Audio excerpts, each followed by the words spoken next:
Alors, parlons un peu du paracétamol, puisque, comme vous le savez, le paracétamol, c'est un produit vraiment en vente libre. C'est un médicament que vous pouvez vous en procurer facilement dans une pharmacie sans l'intervention d'une ordonnance médicale. Mais ce que vous devez savoir, c'est que le paracétamol est très dangereux lorsque vous le prenez mal.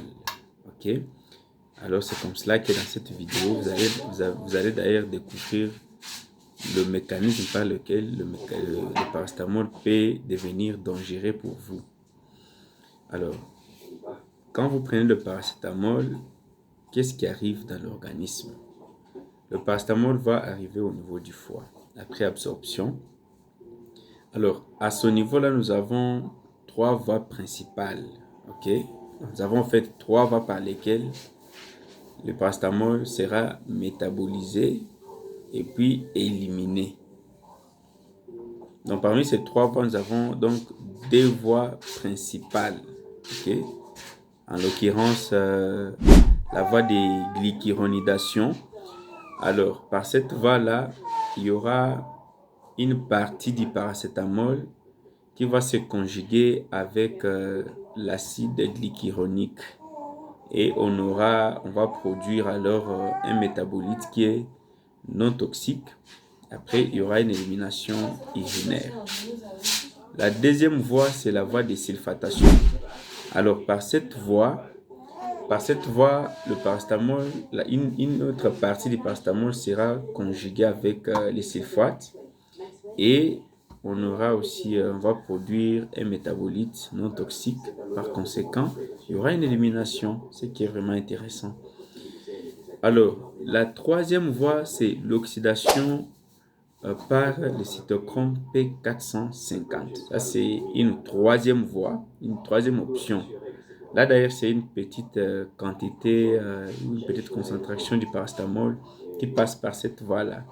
Alors, à partir de cette voie, nous aurons donc la production des métabolites secondaires, plutôt métabolites du paracétamol qui est actif et en même temps hépatotoxique. En tout cas, ça va dépendre de la dose que vous allez prendre. Alors, lorsqu'on a ces métabolites-là, on l'appelle le N-acétyl parabenzoquinone imine. Ok? Alors, quand vous prenez la quantité qu'il faut du paracétamol, donc ce métabolite sera pris en charge par le glutathion. C'est une substance que Dieu a mis dans l'organisme qui va leur permettre la détoxification de ce métabolite-là. Alors, mais si vous prenez une grande concentration du paracétamol et que les deux voies principales que nous avons évoquées seront insuffisantes, donc sulfatation plutôt et glycyrrhonidation, alors une grande quantité va se diriger va subir l'oxydation par le cytochrome P450. Et par conséquent, nous aurons beaucoup plus de N-acétyl parabenzoquinone imine comme un métabolite du paracétamol.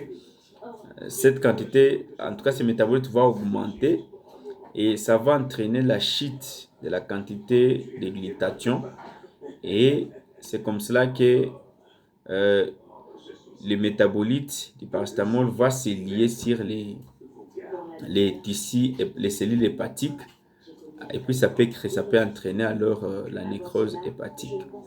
C'est comme cela qu'en tout cas, quand vous prenez mal le paracétamol, cela peut vous